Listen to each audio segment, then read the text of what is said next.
It's the end of the semester, and the Steelman Library becomes the epicenter as students shuffle in. Anticipation is high to go home, see their families, and celebrate Christmas, but final exams stand in their way. Well, I have 4 finals coming up this week. One tomorrow, 2 on Wednesday, and 1 on Friday. The majority of them are rather difficult, and so that requires a lot of studying. So hopefully they'll come out well. So. I have 3 finals, and my biggest one's tomorrow and Wednesday, and then Friday's pretty easy, so I'm pretty positive about it all. I think it'll all go good.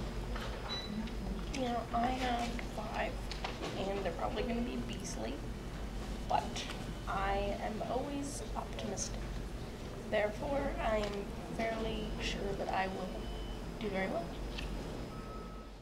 I sat down with students to see if they had any personal study methods to help them out on their exams. I like to read up as much as possible as I can on that study, and when I study, I like to write down things so that like when I write, it's basically like it's better for me to memorize. But I pretty much just for studying, I just read up on it and try to remember it, and then after I'm done reading up on it, I ask myself questions about it, like when did this happen, and what effect did it have, and after that, I just go in after it. Usually works out pretty well. I have to study the material 3 times before I take the test. Now I know that sounds crazy, but that way once I get to the test, I know the material, I'm so familiar with it, I can just circle the answer.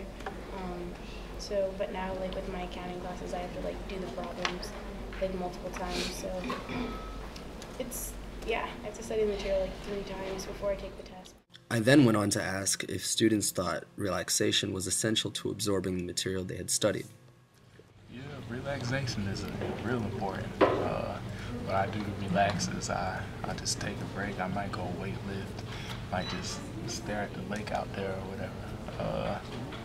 But if you're not relaxed, then you don't retain any information or nothing like that. So, yeah. Me, personally, it's just I have to be in a relaxed mood all the time, and I can usually go for a long time. As long as I'm not thinking about other things, which is the hardest part. I usually just listen to music, and then when I take a break, I usually get up and walk around, and I don't know. Stressful times for us all, but however many exams you have, plenty hours of studying coupled with some downtime seems necessary for everyone.